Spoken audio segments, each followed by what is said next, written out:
प्रिय भाइयों और बहनों, कृपया सुनिए। आज आपको आत्मा मिला है तो ये परमेश्वर के द्वारा आपको दिया गया है। आपके पास जीवन है तो उस जीवन को यीशु ने आपको दिया है।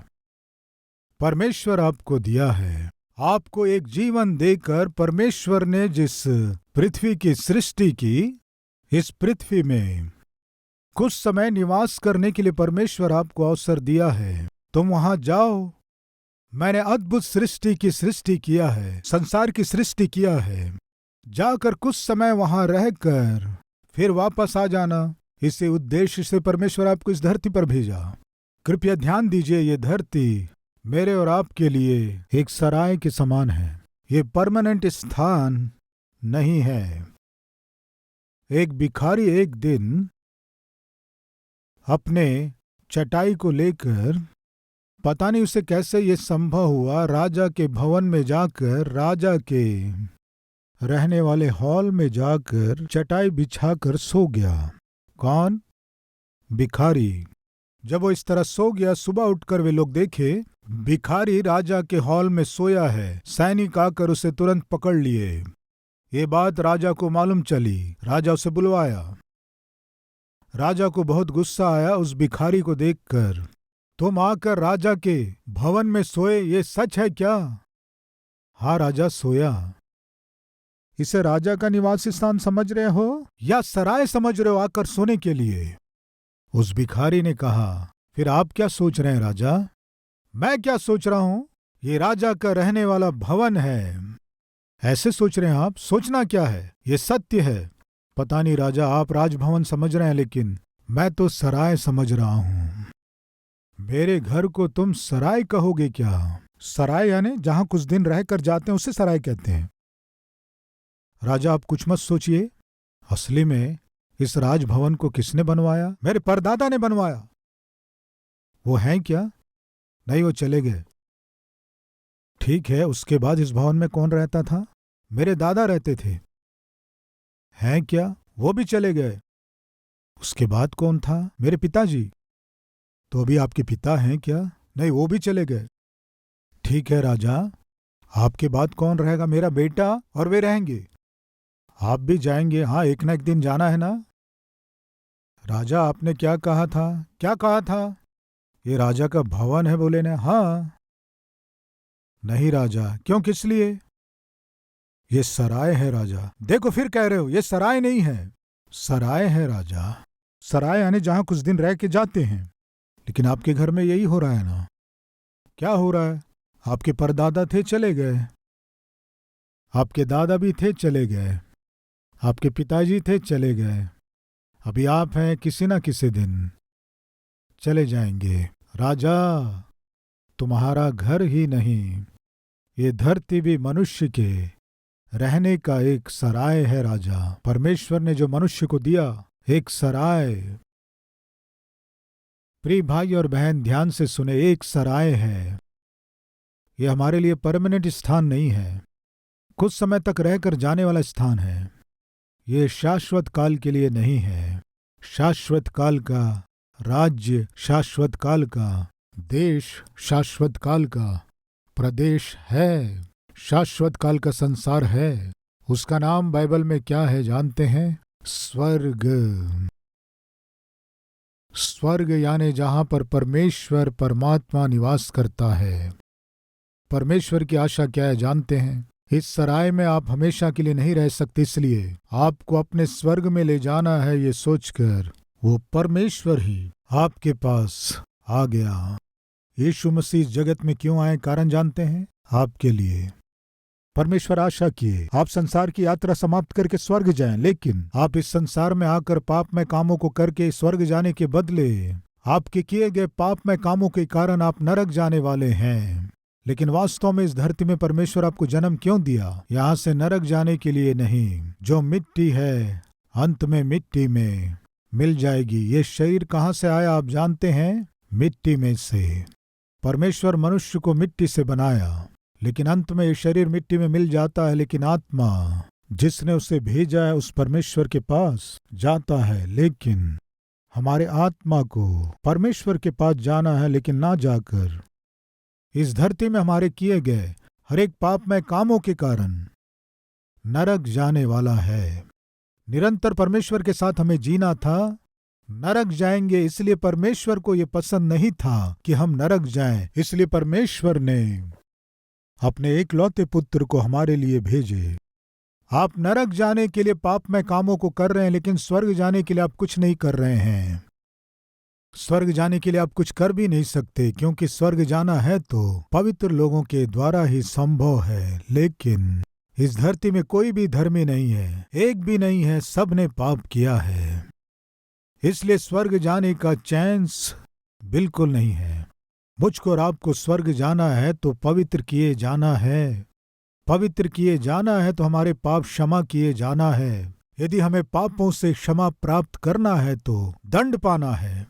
हम उस दंड को सह नहीं सकते, इसलिए स्वर्ग से परमेश्वर ने अपने पुत्र को भेजा। कारण जानते हैं? मेरे और आपके ऊपर जो दंड आना था उसे अपने ऊपर उठाकर मुझको और आपको क्षमा प्रदान करने के द्वारा स्वर्ग पहुंचाने के मार्ग को मुफ्त में मुझको और आपको परमेश्वर दे रहे हैं। मित्रों, मुझे नहीं चाहिए यीशु की, मुझे आवश्यकता नहीं है। ऐसी भावना के साथ चुंगी लेने वाले उस चौकी के पास, उस लेवी के पास कौन आया जानते हैं? यीशु आया प्रियों। पता नहीं क्यों यीशु की मुझे आवश्यकता नहीं है। तुम सोच रहे हो लेवी, मुझे तुम्हारी आवश्यकता है। तुम्हारे प्रति मैं उत्तम योजनाओं को बनाया हूं लेवी। तुम्हारे द्वारा अद्भुत कार्यों को मैं करूंगा लेवी। तुम्हारे कल्पना से परे मैं तुम्हारे जीवन को बदलूंगा लेवी।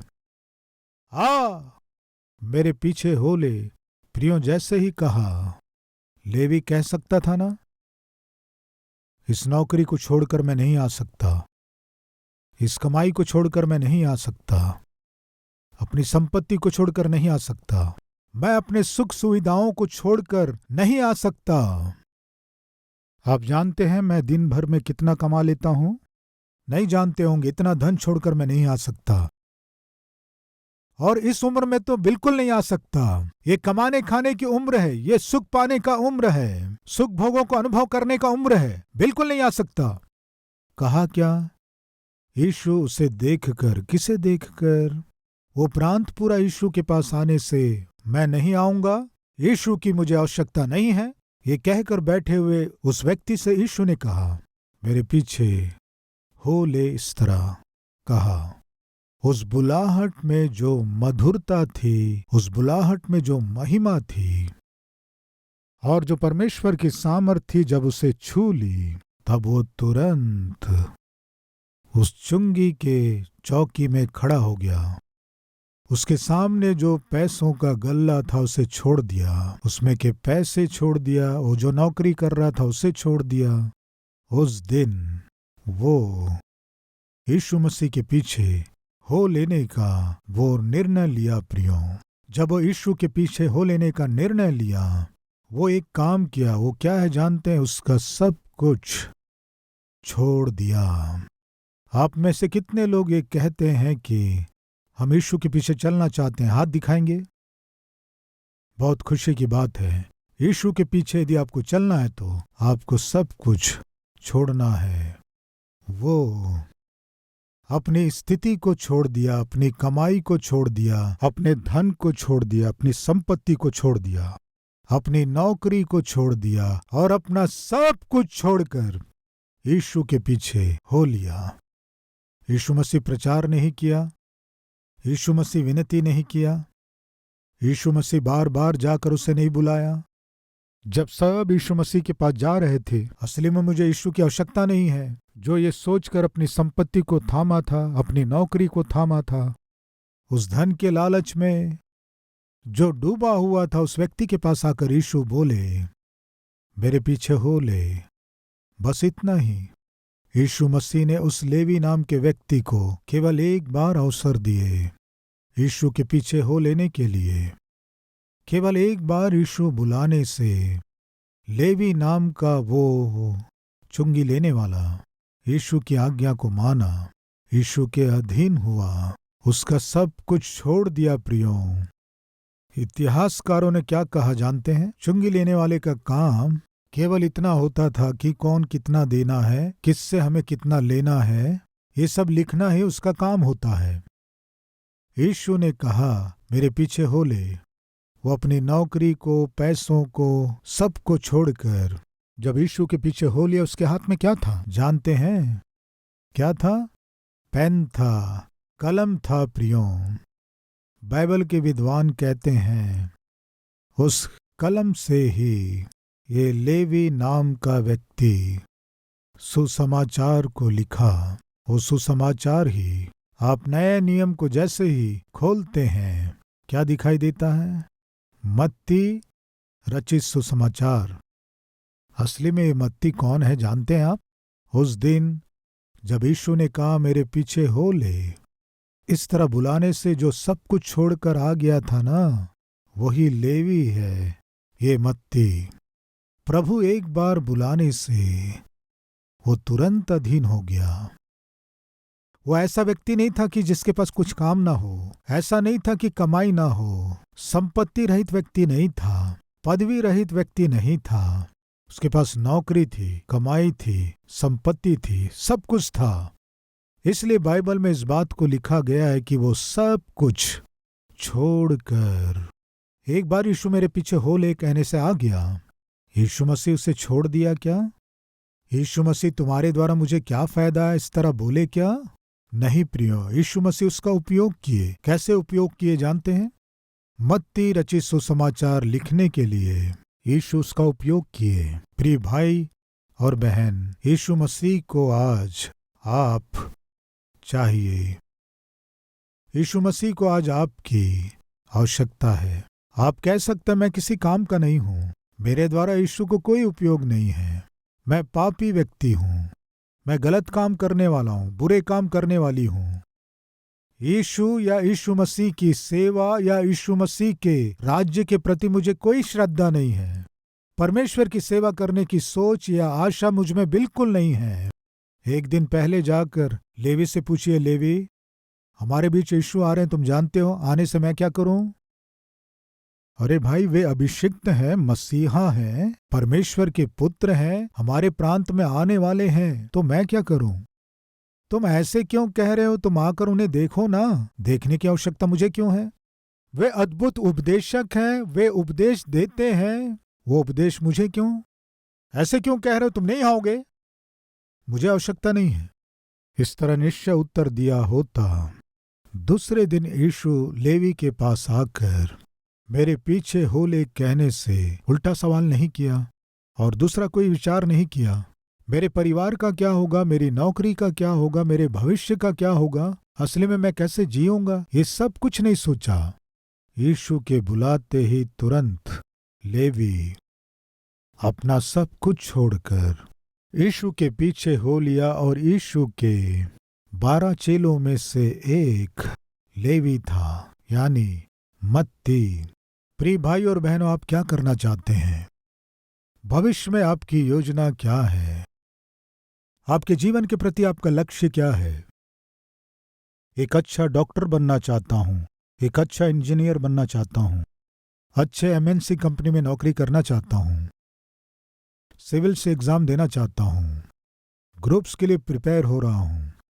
ये सब करना गलत है, मैं नहीं कह रहा हूं। आप अच्छा कीजिए। आप जो करना चाहते हैं, जिस स्तर में आप पहुंचना चाहते हैं, उसके लिए आपको जो करना सब कीजिए।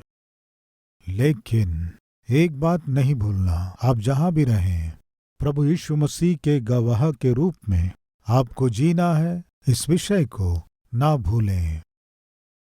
प्रियो, एक बात मुझे कहने दीजिए, इस संसार में आईएएस ऑफिसर बनना चाहते हैं, बनिए।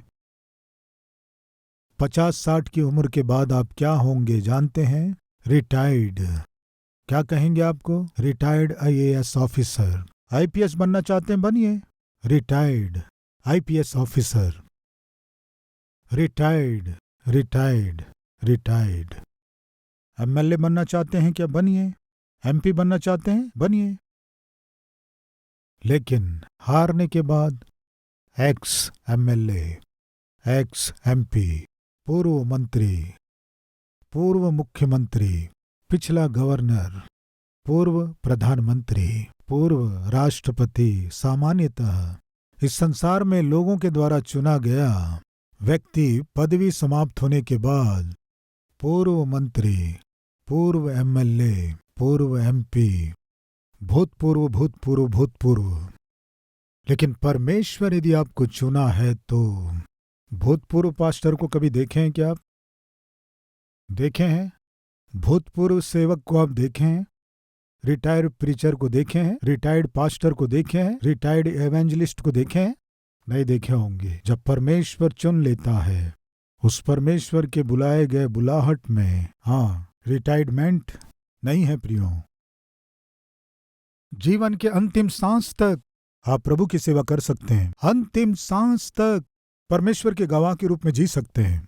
आप रिटायर्ड ना होने वाले लोगों के द्वारा चुने गए नहीं, परमेश्वर के द्वारा चुने गए अद्भुत सौभाग्य और जिम्मेदारी को परमेश्वर दे रहे हैं। क्या है जानते? मेरे पीछे हो ले, मेरे पीछे हो ले। प्रियो, जब मैं कॉलेज में था तभी मुझे पता था मैं निश्चय एक दिन सेवा करने जा रहा हूं। ये सोचकर मैं अपने स्टडीज को नेग्लेक्ट नहीं किया, मेहनत से पढ़ाई किया, दिन रात पढ़ता था। एक बड़ा ऑफिसर बनना है, बड़ी नौकरी कमाना है, ऐसे महान बनने के लिए मैं मेहनत से पढ़ाई नहीं करता था। मैं अगर एग्जाम्स में फेल होऊंगा तो मेरी गवाही का महत्व नहीं रहेगा। मैं यीशु के विषय में बताऊं और एग्जाम में फेल हो जाऊं तो लोग मेरी बात क्यों सुनेंगे? मेहनत से पढ़ाई करना, अच्छे अंकों से पास होना है। फलस्वरूप मैं जो गवाही दूंगा उसका मेरी पढ़ाई और मेरी सफलता कुछ न कुछ मददगार होना है, मुझे बल देना है। मेहनत से पढ़ता था। जैसे ही मेहनत से पढ़ाई करके समाप्त किया, तुरंत कनाडा देश में मुझे नौकरी मिली। मेरे सारे मित्र सिंगापुर, मलेशिया, कनाडा, विभिन्न देशों में जब वे जा रहे थे, परमेश्वर मुझसे कहा, क्या जानते हैं, करोड़ों और लाखों लोग मेरे प्रेम को जाने बिना नाश हो रहे हैं, तो लाखों करोड़ों कमाने के लिए तुम विदेश जाओगे, जाने की अनुमति नहीं है। मुझे मालूम था परमेश्वर मुझे संपूर्ण सेवाकाई के लिए एक दिन बुलाएगा। उसी उद्देश्य के साथ परिश्रम के साथ पढ़ाई किया और नौकरी भी किया। और जब विदेश में नौकरी मिली तो परमेश्वर मुझसे बात किया, तुम धन कमाने के लिए, करोड़ों रुपए कमाने के लिए विदेश जाने के विषय में मत सोचना। मेरा उद्देश्य क्या है जानते हो? तुम लाखों करोड़ों रुपए कमाओ, इसके बदले मेरी आज्ञा का पालन करके लाखों आत्माओं को तुम कमा सको। तुम अपना जीवन मुझे अर्पण करो।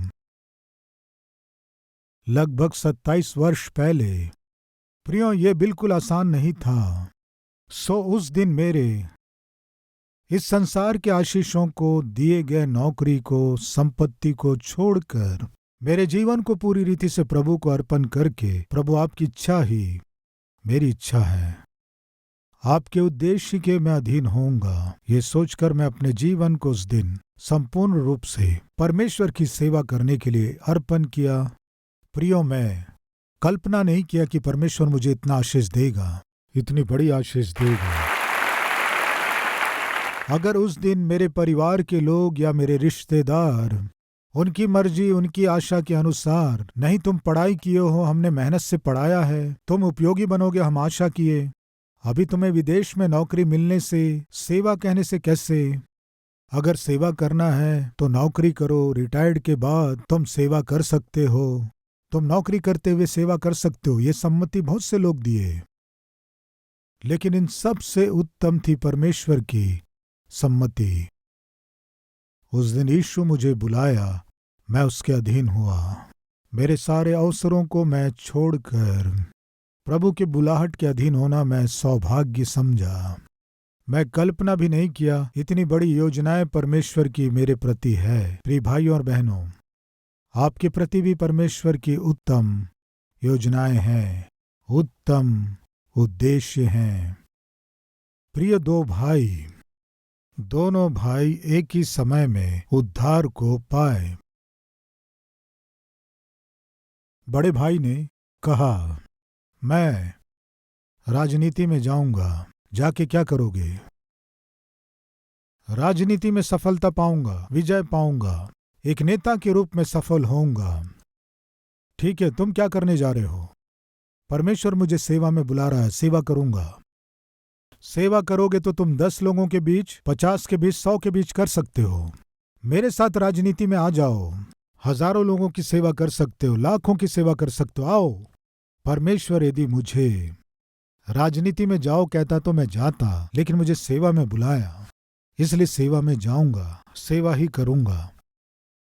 सेवा करने से कष्ट, सेवा करने से आर्थिक तंगी, सेवा करने से लोगों से अपमान और आलोचना मिलेगी। ये सब तुम्हें क्यों? मेरे साथ आ जाओ राजनीति में।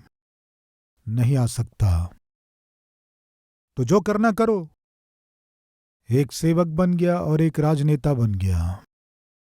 जो सेवा में बुलाया गया वो व्यक्ति सेवा करते आगे बढ़ता गया, और ये जो राजनीति में गया था वो व्यक्ति राजनीति में रहते रहते आगे बढ़ता गया। एक दिन दोनों बूढ़े हो गए। जो राजनीति में था, मैं नाम कमाऊंगा, एक अच्छे नेता के रूप में नाम कमाऊंगा, एक कहते कहते एक दिन मर गया। सेवा करूंगा, प्रभु के लिए जीऊंगा कहने वाला ये सेवक भी मर गया। मरने के बाद सामान्यतः कब्र के ऊपर ये व्यक्ति कौन है नाम लिखते हैं। इस नाम के अनुसार हम उन्हें पहचानते हैं। इस नेता के कब्र के ऊपर क्या लिखा था जानते हैं? उसका नाम नहीं लिखा था, क्योंकि उसका नाम लिखने से कोई पहचान नहीं पाता। क्या लिखा था जानते हैं? हडसन टेलर का भाई, इस तरह लिखा था। असली में वो बड़ा भाई कौन है जानते हैं? पूरे संसार में प्रसिद्ध हडसन टेलर का भाई। नाम कमाऊंगा। सेवा करने से क्या नाम होगा? प्रभु के अधीन होने से तुम्हें क्या नाम मिलेगा? क्या कमाओगे तुम? मेरे समान तुम भी मेरे मार्ग को चुन लो। इस तरह जिसने कहा उसका नाम कोई नहीं जानता। अंत में उसके कब्र में क्या लिखे जानते हैं? हडसन टेलर का भाई। आखिर किसका नाम रह गया बताइए? जो परमेश्वर की आज्ञा के अधीन होकर प्रभु के बुलाहट के अधीन हुआ, उसका नाम ही रह गया। प्रिय भाइयों और बहनों, इस संसार की सारी बुलाहटों में से परमेश्वर की बुलाहट सबसे उत्तम बुलाहट है। इस संसार में हम जो काम करते हैं उन सब में उत्तम काम परमेश्वर का काम है। इस संसार की सारी सेवाओं में से उत्तम सेवा परमेश्वर की सेवा है, क्योंकि परमेश्वर अनंत काल का है। उस अनंत काल के परमेश्वर के नाम से आप सेवा करें या काम करें, आप कुछ भी करें, अनंत काल तक याद रहेंगे। मत्ती चुंगी लेने वाला था। अगर वो पुराना जीवन ही जीता तो वो कहाँ है, उसका क्या हुआ, किसी को मालूम नहीं चलता। वो परमेश्वर के बुलाहट के अधीन हुआ, इसलिए उसका नाम पवित्र शास्त्र में लिखा गया, सुसमाचार के लेखक के रूप में पूरे इतिहास में रह गया। आप किसी भी देश में जाइए, बाइबल पढ़ने वाले सबको पता है मत्ती रचित सुसमाचार कैसे संभव हुआ, तुरंत अधीन हो गया। क्यों परमेश्वर मत्ती को इतना आशीष दिया जानते हैं? जैसे ही बुलाया गया तुरंत अधीन हुआ। प्रियो, उल्टा प्रश्न नहीं किया, बाद में देखेंगे नहीं कहा, अभी नहीं कहा, नौकरी कर रहा हूं ना नहीं कहा, मेरे परिवार का क्या होगा नहीं कहा। बुलाने वाला परमेश्वर जानता आपका परिवार है, बुलाने वाले परमेश्वर को पता आपकी जिम्मेदारी क्या है। फिर भी आपको बुला रहा है तो आपकी हर एक आवश्यकताओं को पूरी करने के लिए वे पहले ही सारी तैयारियों को कर दिया है, इसीलिए वह आपको बुला रहा है। यदि मैं तुम्हें बुलाऊं, मेरे अधीन होगे क्या? मैं यदि तुम्हें बुलाऊं, सब कुछ छोड़कर आ जाओगे क्या? आज वही परमेश्वर, कौन सा परमेश्वर जिसने लेवी को बुलाया, वही परमेश्वर आज शायद आपको बुला रहा है। आपकी प्रतिक्रिया क्या है?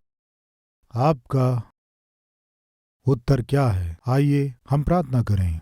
हर एक जन प्रार्थना में सहभागी हो, मैं चाहता हूं।